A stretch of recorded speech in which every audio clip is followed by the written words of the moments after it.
네, 안녕하십니까. 대구 가톨릭대학교 약학대학 5학년 재학 중인 윤태용이라고 합니다. 반갑습니다.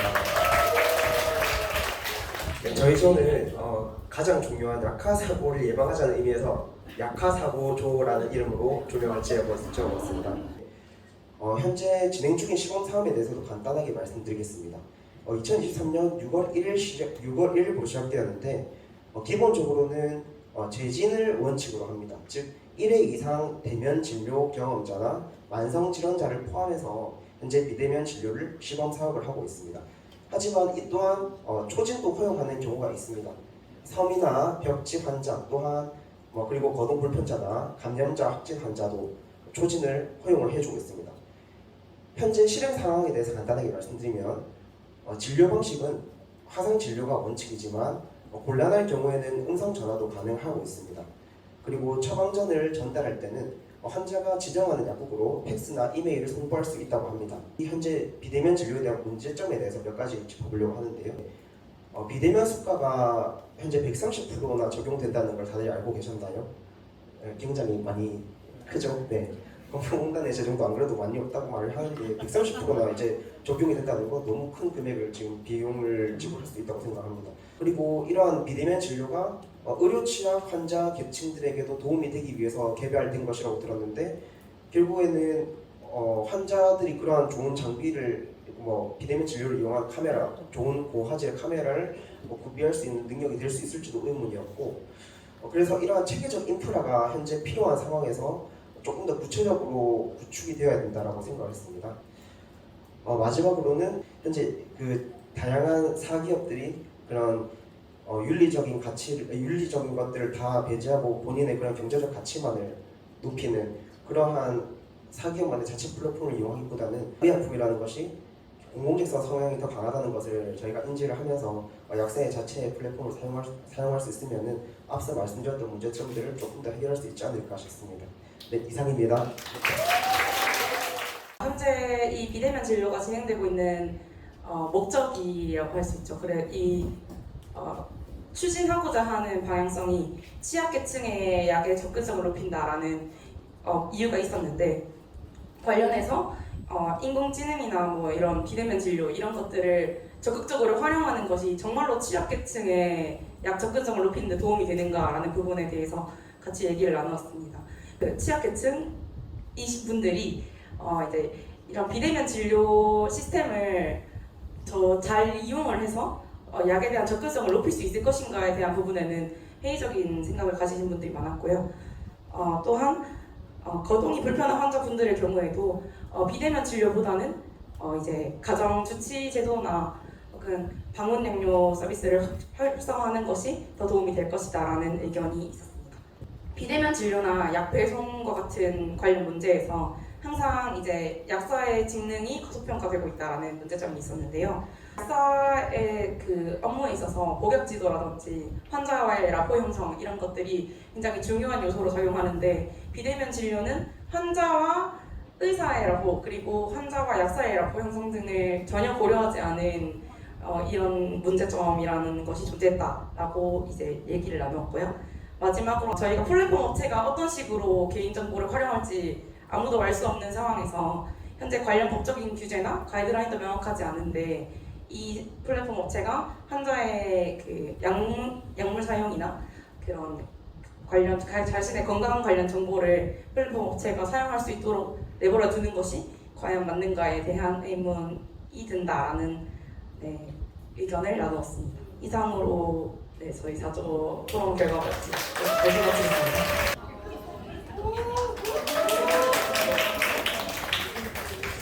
네, 안녕하세요. 저도 이제 대구 가톨릭대학교 5학년 재학 중인 장현아라고 합니다. 저희 조는 5조이고요. 이름은 만나라고 지었습니다.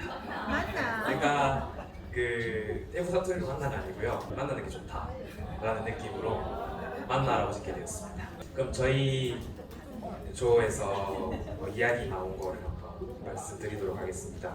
소비자 입장부터 이제 저희 의사나 약사 전문가 입장 그리고 여기 비대면 진료에 이제 관여하고 있는 플랫폼 그런 회사 입장에서 한번 생각을 해보게 되었는데요. 소비자 입장 같은 경우에는 당연히 이제 편리하니까 비대면 진료를 하면 좋다라는 입장을 가지고 있는 것 같다라고 얘기가 나왔습니다.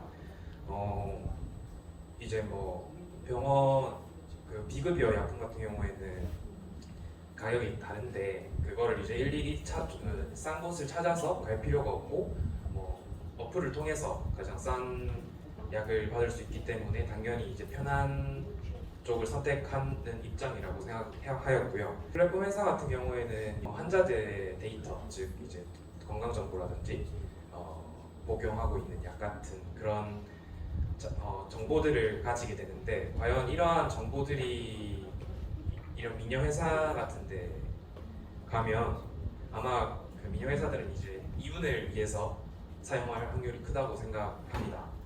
예를 들면 보험회사랑 한다든지 그런 입장인 것 같고요.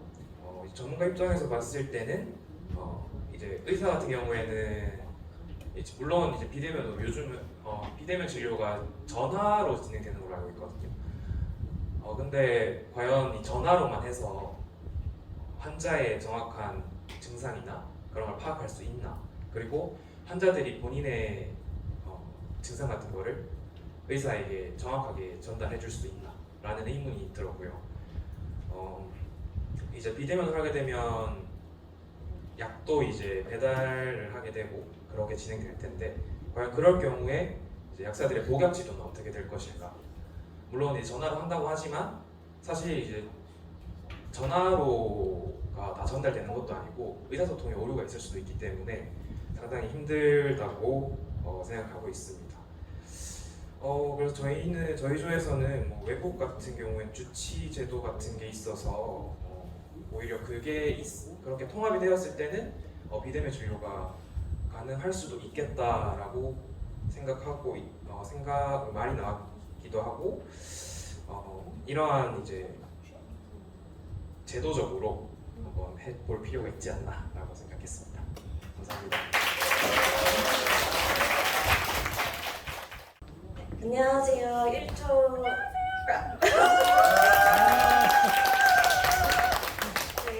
네, 저희는 1조 1등이라고 지었습니다. 1조 1등. 저는 계명대학교 4학년 최윤선이라고 합니다. 저희는 팬데믹으로 시대의 흐름과 시민의 요구가 편의성을 이미 겪었기 때문에 막을 수 없는 흐름이라고 생각하고 이 제도의 정착 과정에서 어떤 논의가 이루어져야 해야 할지에 대해서 중점적으로 얘기를 해보았습니다. 일단은 제일 중요한 거는 제도의 목적성이 실생활에서 실제 목적 그대로 정착해야 된다는 것이 주가 돼야 된다는 것이 주된 말씀이었습니다. 그래서 의미가 퇴색되지 않게 응급피임약이나 탈모약 그리고 여드름약 같은 것으로 확장되지 않도록 경계하는 것이 중요하다고 생각했고 플랫폼에서 자기 개인정보의 보안 같은 것들이 법적 제도가 확충되어야 된다고 논의를 했습니다. 그 미래 얘기를 하다가 94년도에 있었던 낙동강 페놀 사태에 대해서 한번 얘기가 나왔었는데요. 낙동강 페놀이 발견되면서 그 미래는 강에서 의약품이 발견되지 않았다라는 미래보다는 다른 미래, 그러니까 물을 사 먹게 되는 결과를 낳게 되었다고 합니다. 우리가 예상하지 못한 미래가 그려질 수도 있으니까 현 상황에 대해서 잘 주시하고 또 예측할 수 없는 미래에 대해서도 같이 논의해 보았으면 하는 것이 저의 의견이었습니다. 네, 감사합니다. 네, 안녕하세요. 저희는 6조고 저는 성균관대학대 6학년 재학 중인 김연희라고 합니다. 일단 저희는 크게 세 가지 주제에 대해서 이야기를 나눠보았는데 첫 번째 질문은 비대면 진료는 다른 제도와 비교하여서 상대적으로 보편적인 국민 건강 증진에 효과적인가? 라는 주제로 얘기를 해봤습니다. 여기에서 보편적인이라는 단어를 키포인트로 얘기를 해보았는데 감염병이나 위기 상황에서는 보편적인 건강 증진에 효과적일 수 있다라는 의견이 있었으나 비대면 진료 이용에 있어서 어떤 정보에 대한 격차나 이런 차이 때문에 보편적인 증진에 효과적인지는 좀 의문점이 있다라는 의견도 나왔습니다. 또한 비대면 진료라는 게 선벽지에서 어떤 이용이 많이 이루어지기 위해서 나온 것으로 알고 있는데 그 선벽지행 이용자에 대한 증명이 되고 있는가라는 의문점도 제시하였습니다. 현재 주제는 사례를 들어서 75세 이제 1인 가구에 거주 중이신 거동이 매우 불편한 환자분이 있으신데 이럴 때 이분에게 필요한 의료복지 서비스로 어떤 것을 제시할 수 있을까라는 얘기를 해봤습니다. 그래서 우리의 주제인 비대면 진료 같은 경우에는 약 배달 서비스가 함께 동반해야만 이런 거동 불편자에게 제대로 메리트를 제공할 수 있다라는 의견이 제시되었고요. 또 환자가 자기 비용을 내서 서비스를 제공받는 것은 문제가 있는 것이고 사회복지사나 약사, 간호사와 같이 팀을 이루어서 노인 방문 양료나 방문 의료 서비스를 제공하는 그런 제도가 필요하다라는 이야기도 나왔습니다. 또한 비대면 진료 서비스 제도보다는 의료 서비스를 눈치 안 보고 이용을 할 수 있는 상병수당 제도와 같은 어떤 제대로 된 제도가 확립이 되어야만 된다. 이런 개선되어야 할 부분들이 많다라는 의견이 있었습니다. 마지막으로는 플랫폼 기업은 무엇으로 사는가에 대한 이야기를 나누어 봤는데 아무래도 광고나 개인정보를 이용해서 이익을 얻는 구조로 돌아갈 거기 때문에 비대면 진료를 이용한 플랫폼을 이제 사용을 해야 한다면 민영기업보다는 정부에서 플랫폼의 역할을 해서 진행을 해야지 더 제대로 된 제도가 되지 않을까라는 이야기를 나눠봤습니다. 감사합니다. 네, 안녕하세요. 저는 경성대학교 5학년에 재학 중인 곽지연입니다. 저희 조 같은 경우에는 저희 3조는 이름을 리종으로 결정했습니다. 일단 보건의료계에서도 평등을 목표로 하고 있고 저희 조도 다양한 사람들이 모여있기 때문에 이렇게 지어봤습니다.